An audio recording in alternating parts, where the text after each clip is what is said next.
wonderful blessing of having an office talagang here in downtown Davao. The company has only been open 6 months and yet we're all the way in Mindanao na. Can you imagine? Yes. Grabe si Lord, nakakalula. In fact, nag-uusap kami ni Ana kanina, nandun kami nagpipicture kami sa malaking sign nyo. And sabi ko, grabe best, nakaka-proud. Di ba? Sobrang overwhelmed. Iyakin talaga ako, pasensya na kayo. Nakaka-overwhelmed talaga na. Ilan years na ba tayo nagkakilala, best? 2014. 2014. In 2014, nasa ibang company kami. Ang dami namin hinanakit, alam niyo yung mga gano'n na pinagdaanan and everything. Pero, totoo pala yung sinasabi nila sa Bible na yung baptism of fire, thank you, Bes. Di ba yung kailangan dumaan ka talaga minsan sa hard times para ma-appreciate mo rin. Eventually, yung pagdating nung lahat ng blessings ni Lord. Yes. At huwag mong i-take for granted. Mag-share lang ako ng konti. Sorry ha, sobrang emotional talaga. Ay! Woo! Time out! Okay, in year 2000, 2001, na-diagnose po ako ng breast cancer. Stage 2, right breast. Nakikita niyo, buo na ulit. Pinabelo ko na yan. And in 2001, stage 2 ako, I had to remove a large part of my right breast kasi nandun yung tumor. And sinabi po sa akin na cancerous siya. And 30 years old pa lang ako noon. So ang feeling ko, ang bata-bata ko pa, mamamatay na ako. Diba? Alam niyo siguro yung fear, lahat tayo meron tayong fears. Pero yung, imagine niyo na lang yung worst fear niyo, i-magnify niyo by 1,000,000%. Ganon siguro yung dumating na fear sa buhay ko. And yet, at the time, because I was already Christian, which is why it's so important na talagang may relationship tayo kay Lord, is because pag dumating yung mga pagsusubok sa buhay natin, kahit na meron possibility na we won't make it, diba? There's a possibility na kunin na nga tayo ng tuluyan ni God, at least meron kang peace of mind deep inside na kahit ano pa mangyari, alam mo kung saan ka pupunta. Alam nyo, that gives you so much peace.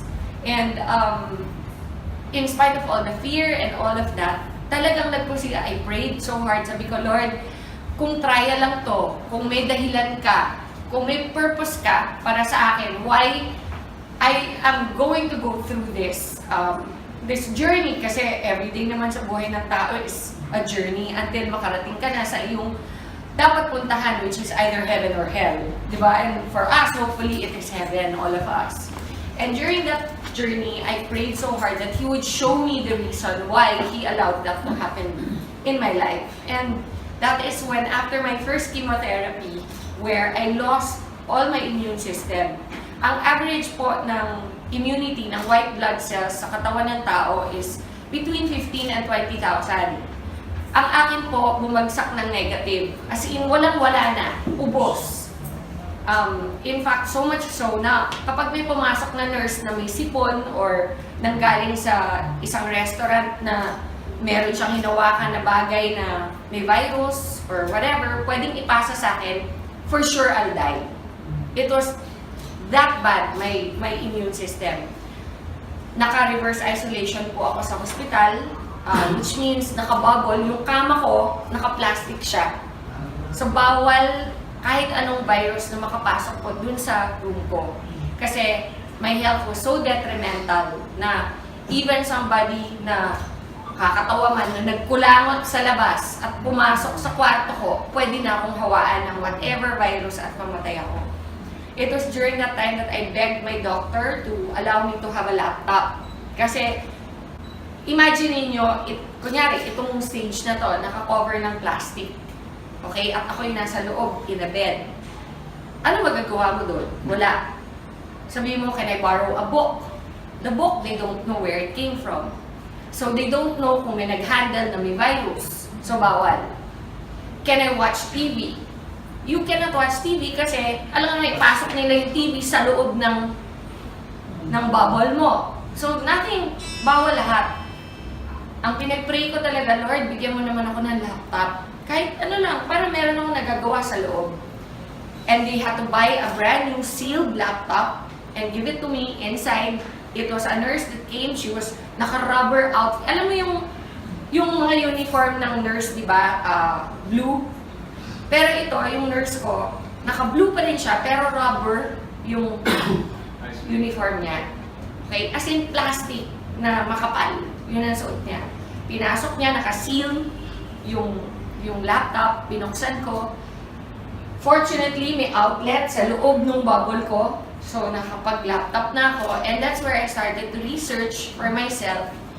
What is cancer? How can I help my immune system? Lahat ng kinocomplain ko sa doktor, alam nyo, pag nagkikimo kayo, may 100 problems that come with it. Sabi nila, chemo is supposed to cure your cancer. But they don't tell you that it kills your immunity. Okay? 100%. They don't tell you that one of the major side effects is pounding headaches every day. So, di ba habang nagagamot ka for your cancer, binibigyan ka naman ng ibang mga problema. So, pag nag-complain ako ng masakit ang ulo ko na para akong may migraine, magdadala ulit another gamot. Na yung another gamot naman na yun, nakakasuka. So, the whole day, nagsusuka ka. Okay, tapos bibigyan ka naman another medicine to cover naman din pagsusuka. So, ano siya? Para siyang domino effect. Until I really thought, there has to be a natural way. Kasi puro gamot, puro pharma ang binibigay sa akin. Eventually, ang naisip ko, my God, magsasuffer sobra yung liver ko and my kidneys. Puro gamot ang binibigay. How will I be able to heal even if I overcome cancer? Okay? What about the rest of my body? What about my kidneys and my liver and my heart, which has gone through so much because of the chemotherapy?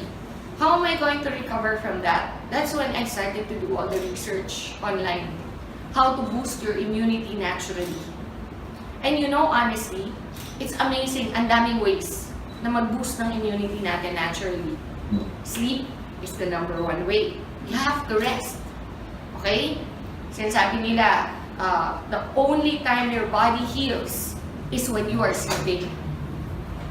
Did you know that? Di ba, iniisip mo, relax, beach, okay yan, di ba? That doesn't matter. You can relax in the beach. That's enjoyment. That's not healing. Healing is sleeping. It is so important. But there are other ways you can help with products like our Barley. Ang daming product na pwedeng gamitin. But did you know, the number one in the whole world that God created Himself is Barley. Okay? Kaya process of elimination, isa-isa kong ni-research yan. Imagine, I had 9 months in that bubble to discover what God really created that is the best for our immune system. And during the time, you have to remember, di ko naman alam na someday I'll be standing in front of people like you. Ang purpose ko lang during the time is for my own healing. Yun lang yung focus ko na, okay, so kung ginagawa mo yung research and yung training of your own knowledge for yourself, it doesn't matter about anybody else at the time. Gusto ko lang mahila ko sa sarili ko.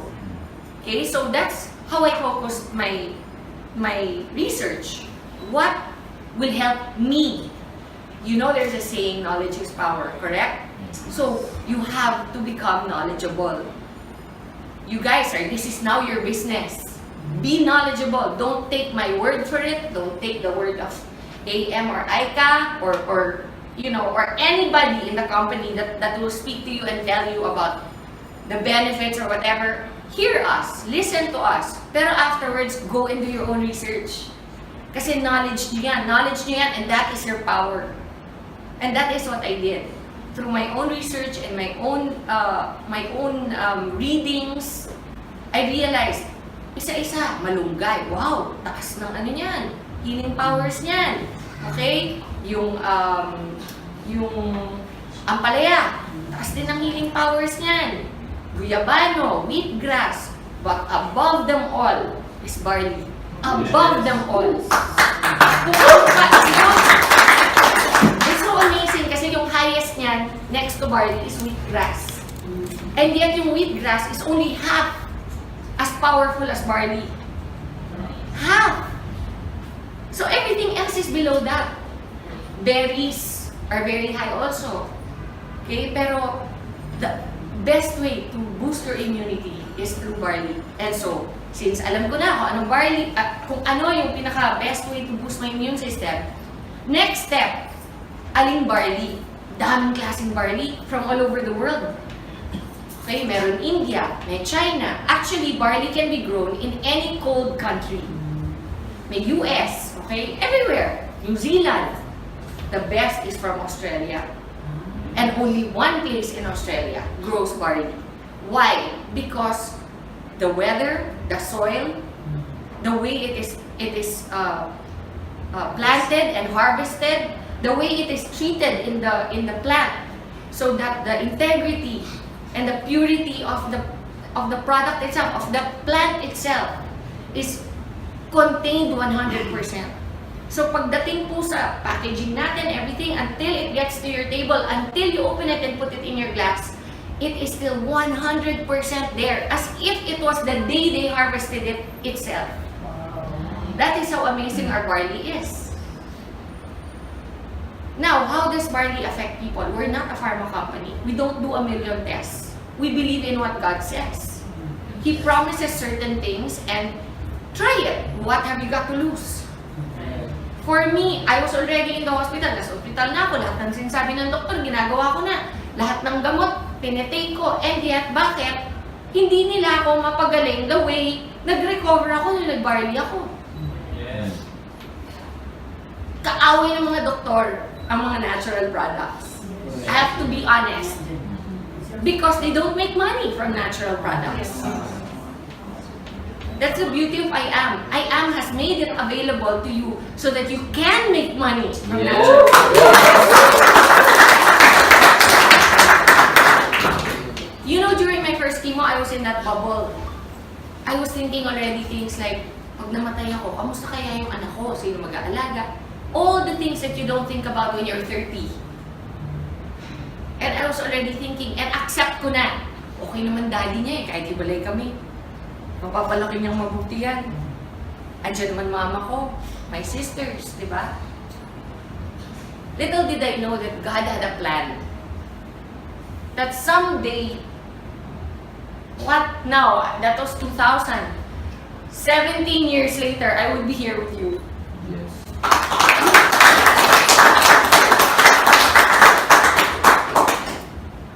Iba magplano si Lord. Do not assume to know. You, grabe, for me, kaya ako very emotional kasi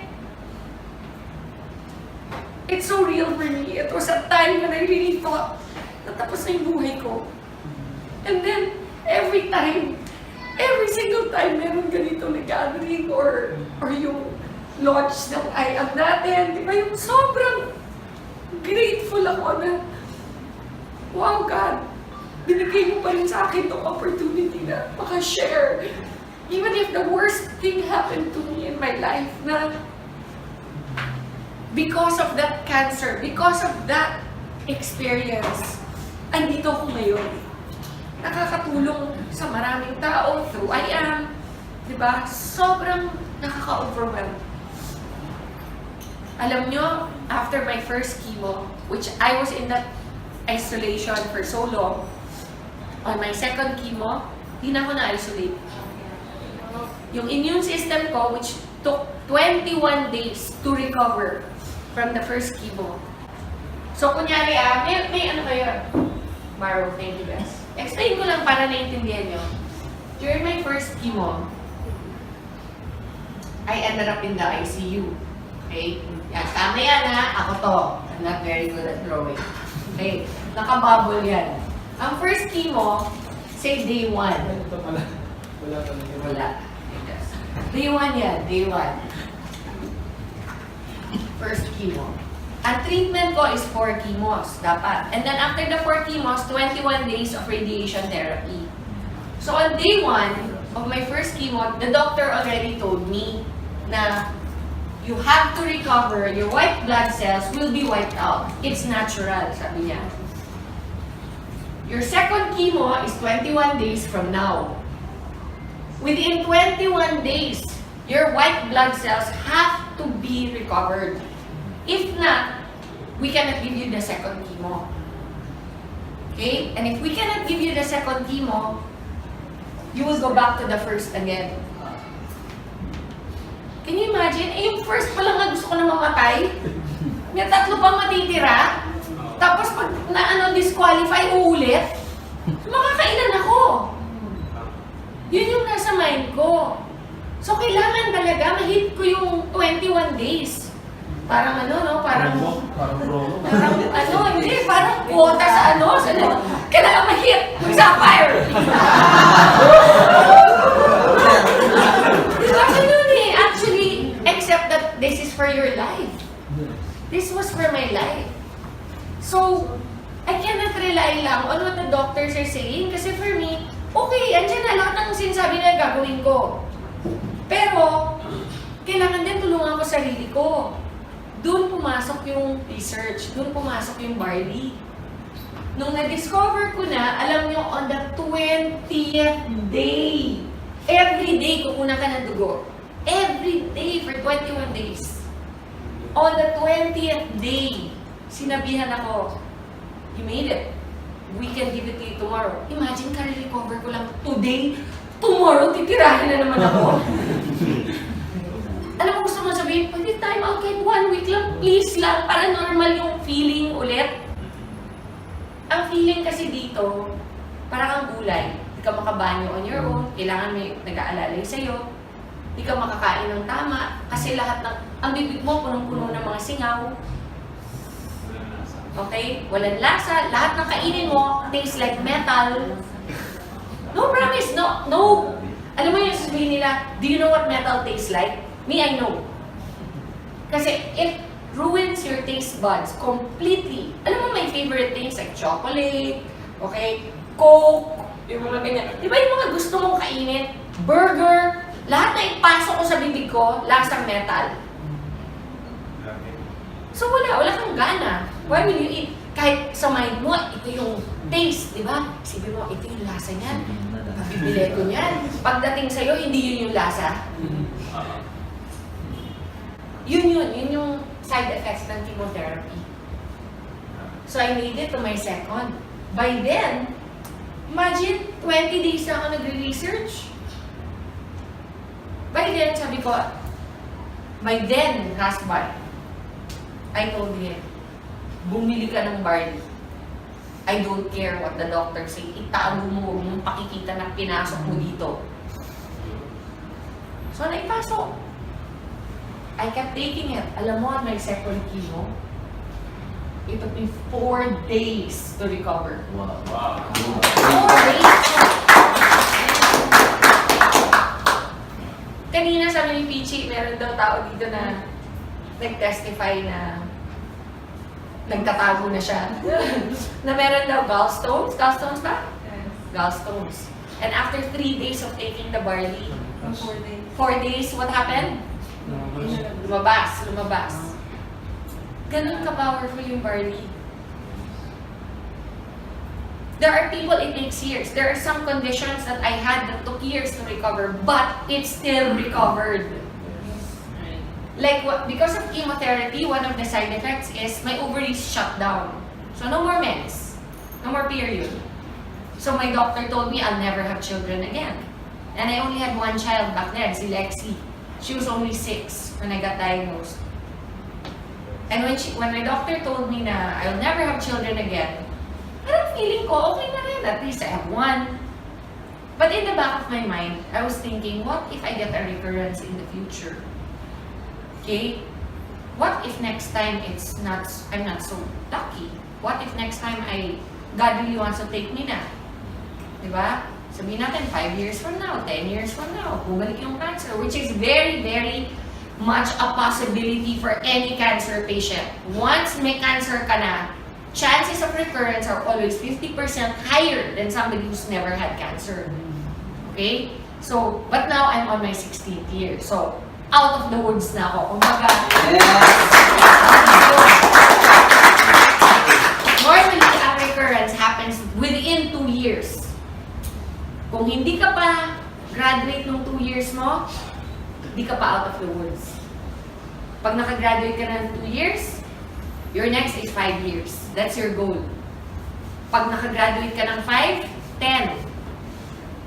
Sometimes, even at 12 or 13, nagkaka-recurrence pa. Okay? So you are not out of the woods. For me, it's been 16 years. Wow. Plus, why do I know I am cured? Because my cancer, the one that I had, was called Rh positive. Rh positive is, it feeds on estrogen. Ang nagpapakain sa cancer ko is estrogen sa katawan. Eh di ba nagkaanak ako ulit? After 3 years, 3 years ako umiinom ng barley. From day 1, my period came back. Wow. 3 years! So that just goes to show, some things it will fix in 20 days. Some things it will take years. But no matter what, if you're consistent and you drink it regularly, it will be fixed.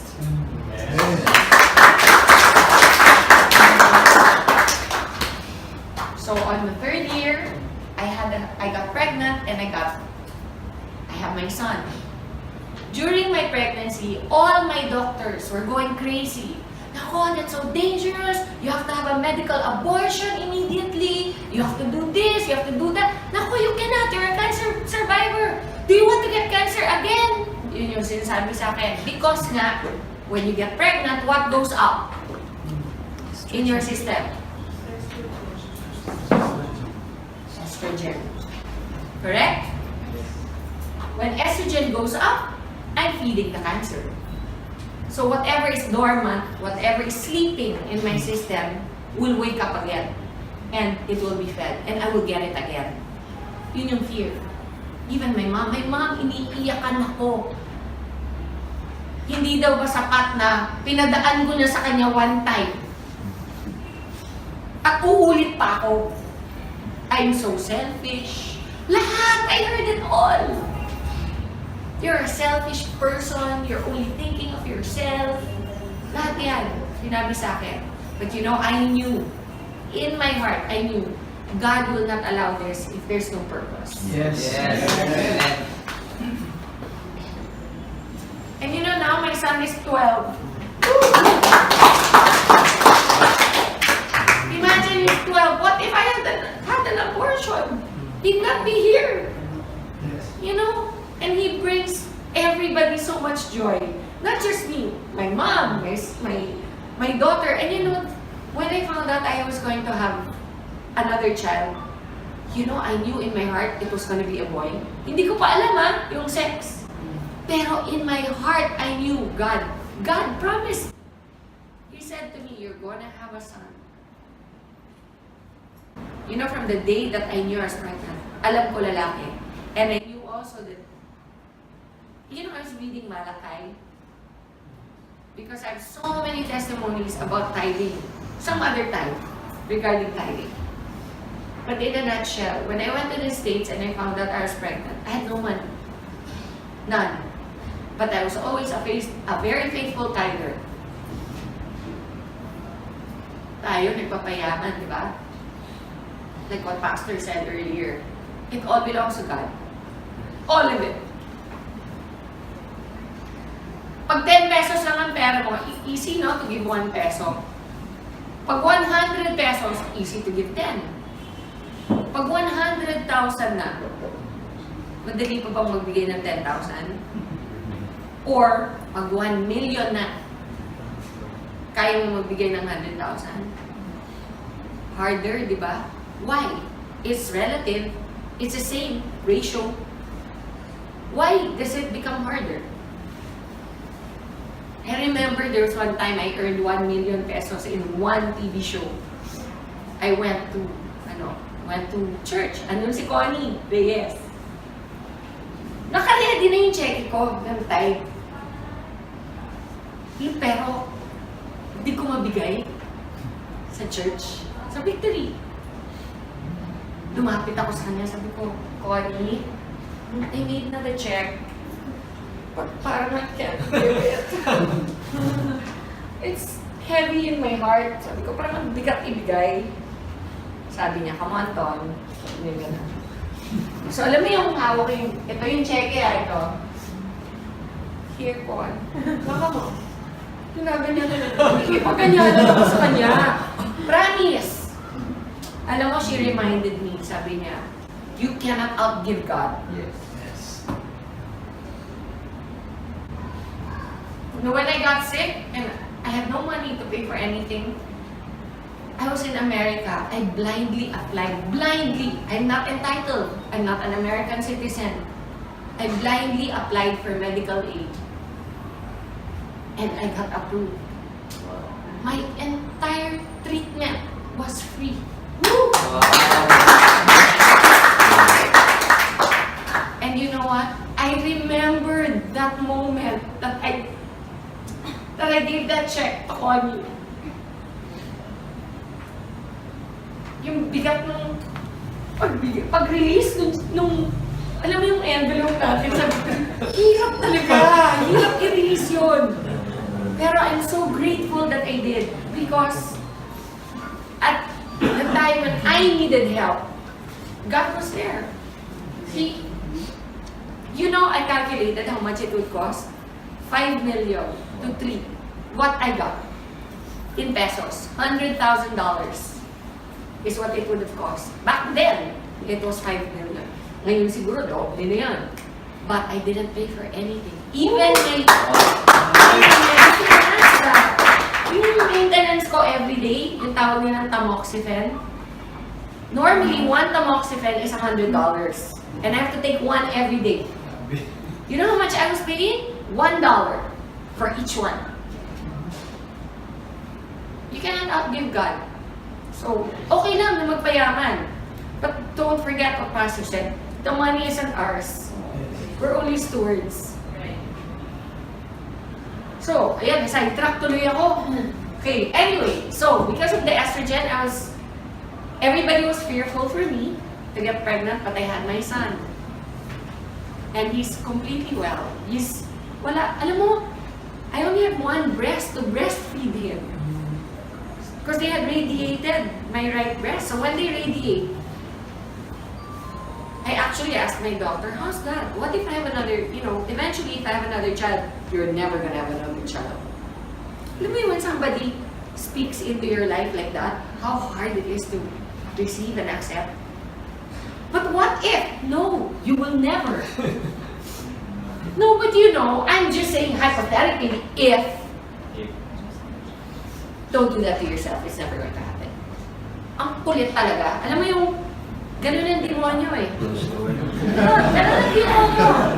Promise, they steal and they lie. They steal your joy. And you don't let them.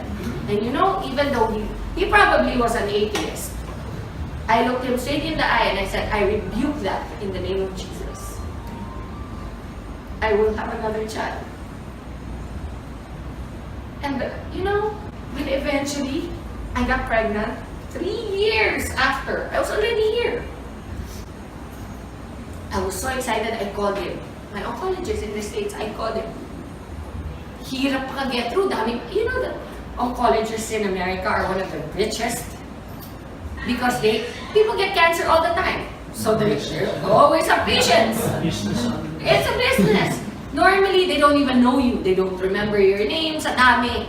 Pero ako, natandaan niya. Kasi number 1, I'm not from there. I'm from the Philippines. Number 2, maganda ako eh. What can I say? Diba? I must have made an impression. Diba? Number 3, which is probably most likely the reason why he remembered me, I was his youngest patient. Okay. I was only 30. Most of his patients are 60, in their 50s, ganyan. Siyempre, siguro, tuwing ako yung papasok sa office niya, happy siya. Hindi masyonda yung pumasok, di ba? Hindi Jurassic. So, nagkaroon kami ng banter ng aking doktor. And I called him. When I called, I got his secretary, and the secretary said, "Oh, who is this, please?" Sabi ko, "This is Maritoni from the Philippines." "Oh, one moment, please." Ang bilis, sumagot yung doktor ko. Sabi ko, "Hi, Dr. Cooley, do you remember me?" Sabi niya, "How can I forget my beautiful patient?"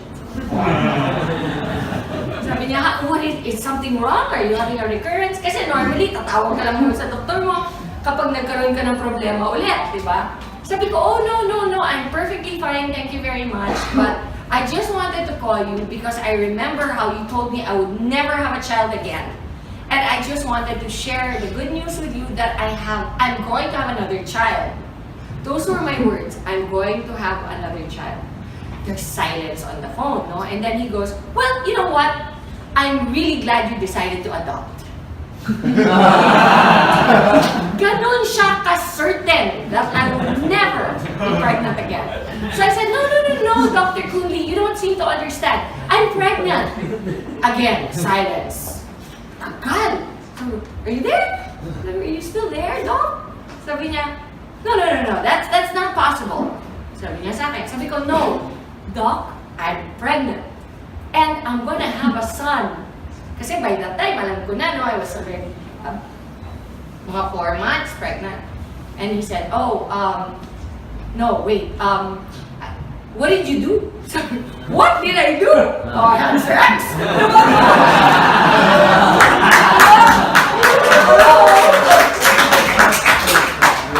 No, but, you know, I said to him, "Nothing, I didn't do anything." He goes, "No, you must have done something." So, siguro kala niya medical procedure or something. So I said, "No, I've been taking a supplement for a while, and it's called Barley." And ako yung nag-educate sa kanya about what I had done this whole time, from day one. Sabi niya, "Oh, you're a sneaky one." Sabi ko, "But it worked." And sabi niya, "Oh, well, I'm very happy for you. You know, and in as much as we are not allowed to recommend those things, being doctors, we do not stop our patients if they want to." Sabi niya. So, imagine, that's my oncologist na. He's the one that told me I'll never have a child again. He's the one that told me that, you know, if I get pregnant, for sure I'll have a recurrence. And yet, here I am. My child is 12 years old. I'm 100% in good shape. I would like to say I'm in more than good shape. Yes!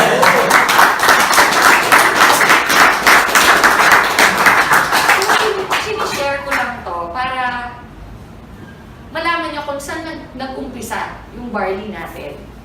It has come a long way. When I first met IAM, you know, and he told me he was interested in the Barley, parang protective pa ako. Di ba yung parang ayokong i-share? Kasi parang ang feeling ko, baby ko to eh. This is my baby. This is what helped me survive. And then after a year of friendship that developed between us, I could feel where his heart was. And I knew that his purpose was aligned with mine, which is that we want to help people. We want to help people get better. We want to spread the love of God more than anything. And one of the ways, ironically, is through one of the toughest things I've ever had to go through in my life.